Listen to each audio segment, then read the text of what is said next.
World War II officially ended in 1945. But what if it hadn't? What if the conflict never reached a formal conclusion? No unconditional surrender, no peace treaties, no rebuilding era. Instead, imagine a world locked in permanent global war, where World War II simply evolved rather than ended. This scenario reshapes politics, technology, culture, and everyday life in profound and unsettling ways. 1. A war without victory. In this alternate timeline, no side achieves decisive victory. Germany does not fully collapse, Japan is not completely defeated, and the Allies fail to impose post-war order. Instead, the war fractures into endless regional fronts. Europe becomes a permanently contested battlefield. Asia remains locked in brutal imperial conflict. No single power is strong enough to end the war. Without surrender documents or peace conferences, the concept of post-war never exists. The world remains in a state of total mobilization, where war is no longer an event but a permanent condition. 2. A militarized planet. With no end in sight, societies transform entirely around warfare. Permanent conscription. Most nations enforce lifelong military service. Civilians are rare. Everyone is either a soldier, a factory worker, a logistics or intelligence operative. Children are raised with military training as standard education. Schools teach tactics, weapons maintenance, and ideological loyalty instead of literature or philosophy. Cities as fortresses. Urban areas are redesigned for survival. Underground housing becomes common. Cities are built with blast shields and anti-aircraft defenses. Blackouts and rationing are permanent. Civilian life, as we know it, ceases to exist. 3. Technology accelerates, but at a cost. A never-ending war forces relentless innovation, weapons over humanity. Technological progress focuses almost entirely on destruction, advanced bombers and early drones. Chemical and biological weapons normalize nuclear weapons used repeatedly, not just twice. Nuclear warfare becomes tactical rather than strategic, used regularly on battlefields instead of as deterrence. Civil technology stagnates. Without peace, consumer electronics barely develop. Medicine focuses on battlefield survival, not quality of life. Space exploration is militarized from the beginning. There is no internet for communication, only for surveillance and command. 4. No United Nations, no global law. World War II led to institutions meant to prevent future wars. In this timeline, none exist. No United Nations, no Geneva Conventions, no international human rights framework. War crimes are meaningless because war never ends. Entire populations are displaced repeatedly, creating endless refugee movements with no safe destinations. 5. Ideology becomes absolute. Without resolution, ideologies harden into unchangeable identities.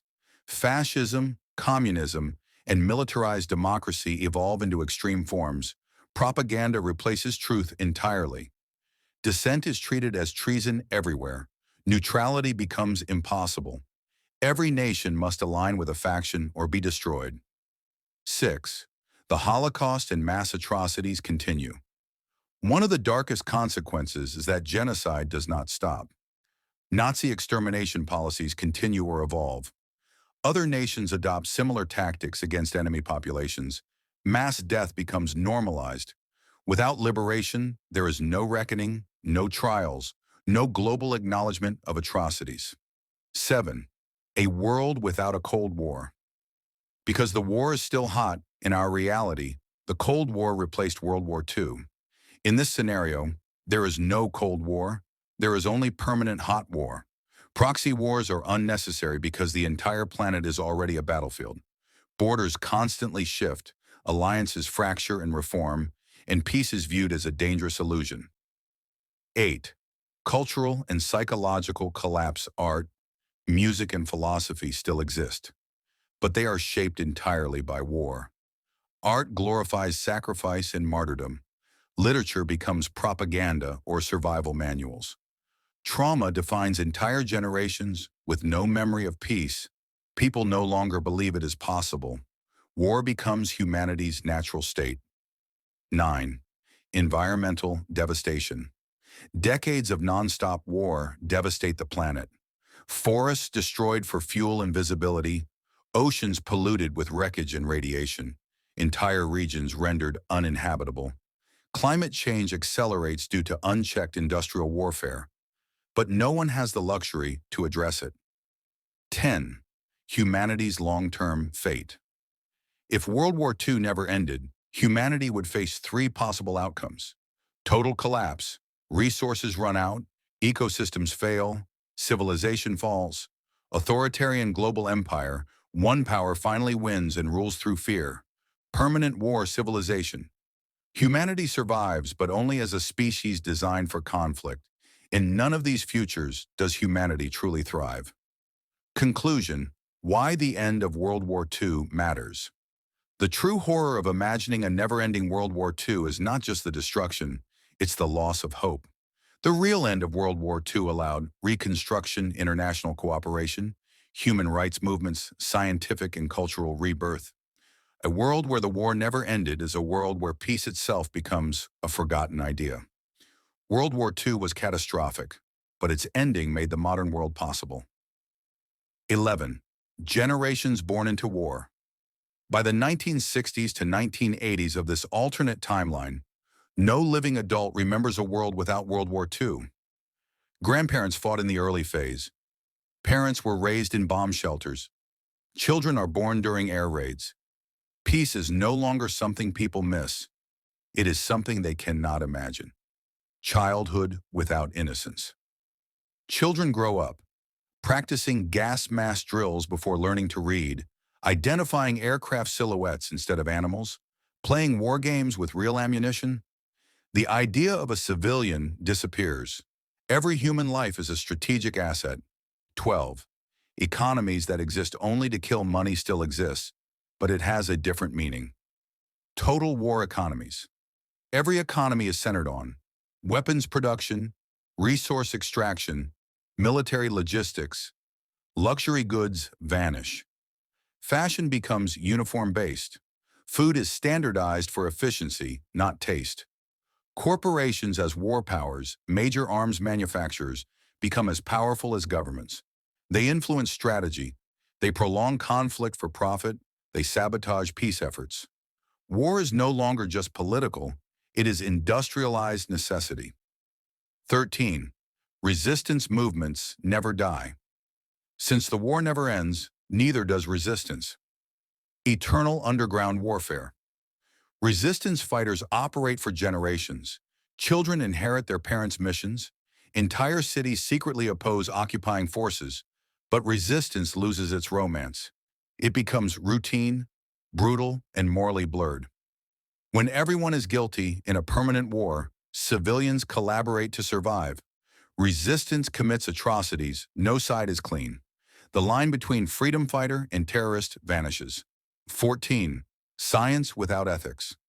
Without peace or accountability, science becomes dangerous. Human experimentation normalized prisoners of war used for medical testing. Genetic experiments to create stronger soldiers, psychological conditioning programs. Ethics committees never exist. Results matter more than morality. Early transhuman soldiers, by the late decades, chemically enhanced troops.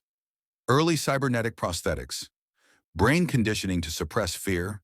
The human body is treated as upgradable equipment. 15. Nuclear Earth, a scarred planet. Unlike our timeline, nuclear weapons are used often. Nuclear normalization. Small nuclear strikes used tactically, low-yield bombs become common. Some battlefields glow for decades, people adapt. Radiation-resistant crops, mutated wildlife, protective clothing as daily wear. Entire regions become permanent exclusion zones. New dead continents. 16. Religion, faith, and despair. Faith does not disappear, but it changes. God in a world of endless war. Some believe the war is divine punishment. Victory will bring salvation. Dying in battle ensures transcendence. Others abandon religion entirely, believing humanity has been forsaken. War cultures, new belief systems emerge. Worship of sacrifice.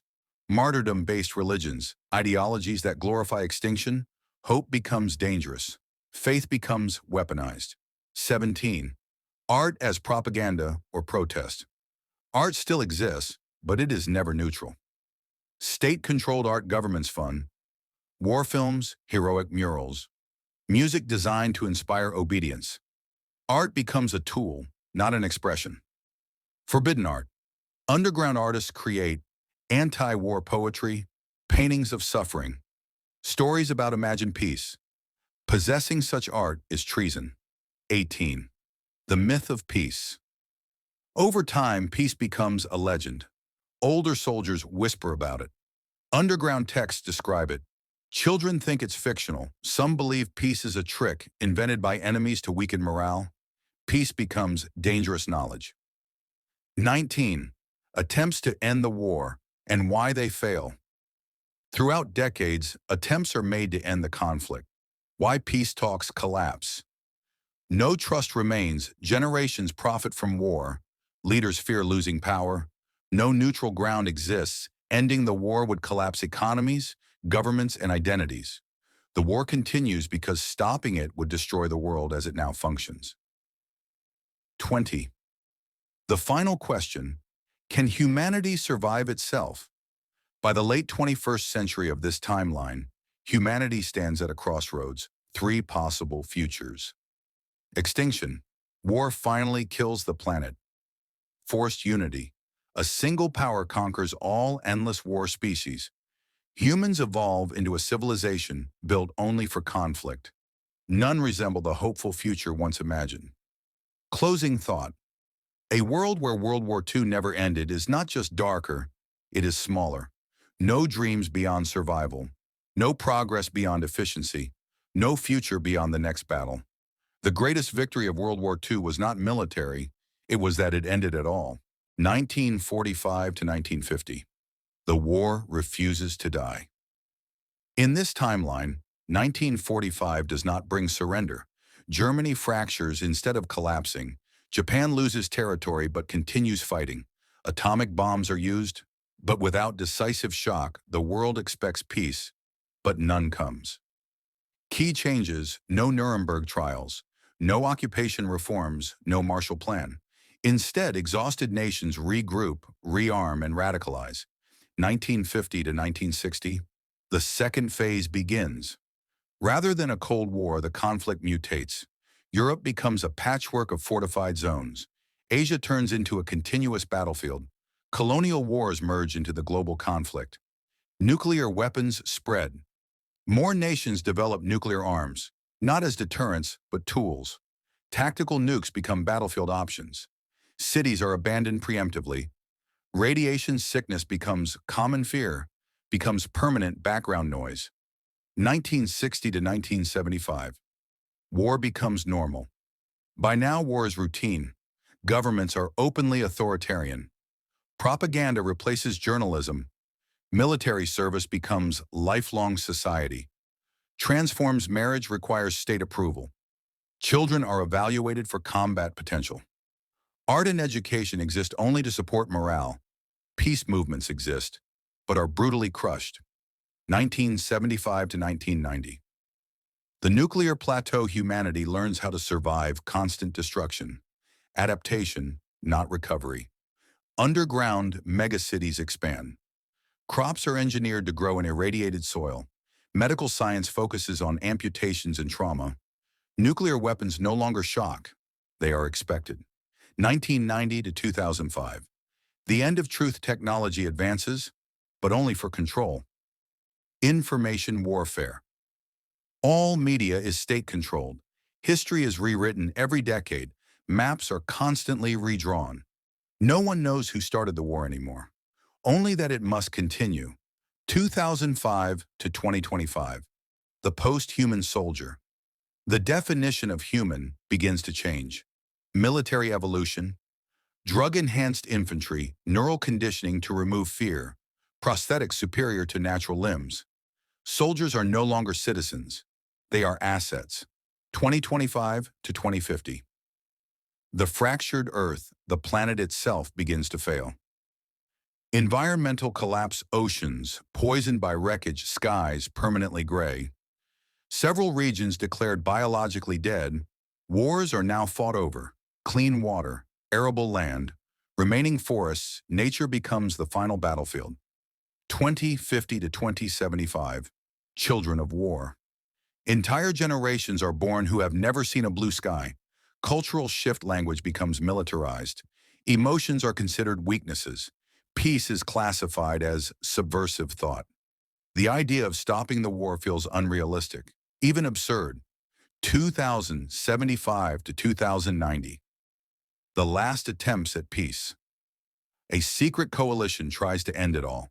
The failed armistice talks collapse due to sabotage. Leaders assassinated by war profiteers. Entire cities destroyed to prevent peace. The lesson is clear. Peace is more dangerous than war. 2090 to 2010, the final era. Humanity reaches a breaking point. Three endings remain possible: extinction, ecological and nuclear collapse, singular rule. One empire conquers Earth: eternal war civilization. Humanity survives, but only as warriors. None involve freedom. Reflection: the cost of a war without end. In our real history, World War II created unimaginable suffering, but it also created a reason to say never again, systems to prevent total collapse, a fragile but real peace. In this alternate world, humanity forgets how to stop fighting, and once that knowledge is lost, it may never be recovered. January 1st, 2100, I do not know what peace feels like. I have read the old stories in the archives, but they seem like fairy tales. People talk about blue skies, music that makes you cry, laughter that lasts more than a moment, things I have never seen. Everything I know is noise, metal, and fire. February 14th, 2100. Mother trained me before I could walk. I learned to recognize aircraft by sound, to identify enemy insignias by sight, and to make a ration pack before breakfast. My first real battle was my 10th birthday. I don't remember being afraid. Fear was something drilled out of us before it could take hold. March 5th, 2100. Today the city above ground was hit again. Radiation clouds shimmered like a storm of fire. People said, "Move fast and don't look," and I obeyed. We have learned to survive, but not to live. Survival is enough. April 21st, 2100. I met a child today. She is 7. She asked me what peace is. I didn't know how to answer. How do you explain something your entire world has never known? I told her it's a story from before, but even that sounded like a lie. May 30th, 2100. Food today was rationed again. Crops grown in irradiated soil taste like metal, but we eat anyway. Hunger is constant, yet we never starve. We are machines in human skin, conditioned for battle, endurance, obedience. June 12th, 2100. I found a book hidden in the ruins. It spoke of art, music, and festivals. I felt a strange ache, something like longing. My mentor told me to burn it. Hope is dangerous, he said. I obeyed. July 7th, 2100. We fought a battle today over a water reservoir. Thousands died. It's hard to count them anymore. Numbers don't matter. Only control matters. My hands are clean because I am trained, but my heart is heavy because I am human. August 19th, 2100. We are told that war is eternal, that it defines humanity, that only through it can we survive. Some of us whisper that maybe one day someone will end it, but whispers are dangerous. People disappear for whispering. December 31st, 2100. Another year ends, another year of war. I look at the sky, it is gray. I look at my reflection. My face is young, but my eyes carry centuries of fear and death. I do not remember peace. Perhaps no one does anymore. Perhaps it was only a story, like the sun before the clouds swallowed it. I am a soldier, I am a citizen, I am human. But I do not know what it means to be alive outside the war. Reflection. Through this diary, we see that the greatest casualty of a never-ending World War II is humanity itself. Not only lives, but memory, hope, culture, and the simple understanding of what it means to exist in peace.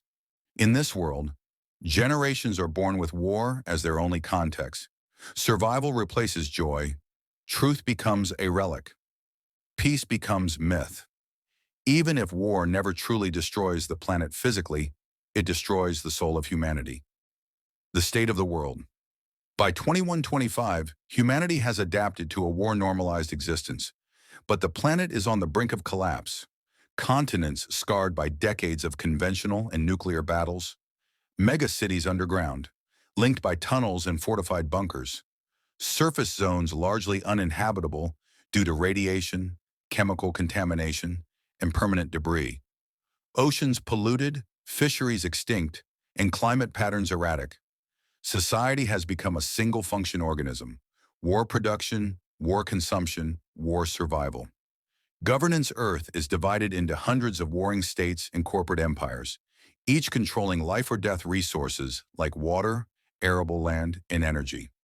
Alliances are temporary, forming only to survive mutual threats. Military power dictates every law. Morality is irrelevant. 2. Humanity at a breaking point. By this century, humans themselves are war-engineered. Soldiers are enhanced with chemical stimulants, cybernetic limbs, and neural implants. Lifespans are extended artificially to maintain continuity of skill. Civilians are scarce. Most non-combatants are relegated to support or labor roles. Yet even with all these adaptations, resources are running out. Fresh water is scarce. Soil fertility is collapsing. Energy is limited to recycled or irradiated fuels. The war continues not because anyone wins, but because survival depends on conflict. 3. A glimmer of hope. The last peace movement. In secret, a coalition of scientists, dissidents, and rogue generals attempt what has never been done: end the war.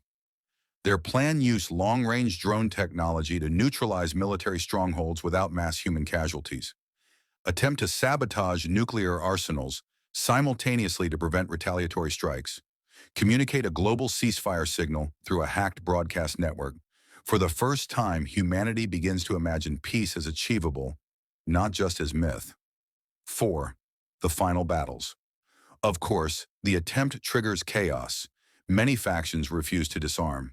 Battles erupt in Europe, Asia, and former North America, targeting rebel strongholds. Cities collapse under nuclear-tipped missiles, chemical artillery, and conventional warfare. By mid-2125, billions of lives are lost, the largest wave of destruction in recorded history. Yet the coalition persists, leveraging technology and coordination unimaginable a century earlier. 5. The turning point. A single coordinated strike disables dozens of nuclear facilities simultaneously. Factions can no longer wage total war. Mass casualties shock the remaining leaders. Civilian uprisings spread as people refuse to continue dying endlessly. For the first time, a real possibility of peace emerges, though fragile. 6. Humanity's choice. By late 2125, humanity faces three divergent paths. A. Total extinction. If fighting continues, resource depletion, radiation, and environmental collapse will annihilate life. Most of the planet would be permanently uninhabitable. B. Authoritarian unity. One faction could impose control over all surviving territories. War would end, but freedom, culture, and individuality would be permanently suppressed. C. Fragile peace. A global ceasefire is signed under enormous pressure. Humanity survives, but the scars are deep. Vast urban wastelands, genetically altered generations, lost cultures, and knowledge. Peace exists, but at a higher cost than ever imagined. 7. The psychological toll. Even if war ends, humans are permanently changed. PTSD is universal across generations. Trust is nearly impossible. Old grudges linger. Peace feels alien, and many struggle to adapt to non-combat life. Yet some begin to rebuild. Libraries are reopened. Art and music slowly return. Agriculture and medicine focus on quality of life, not survival.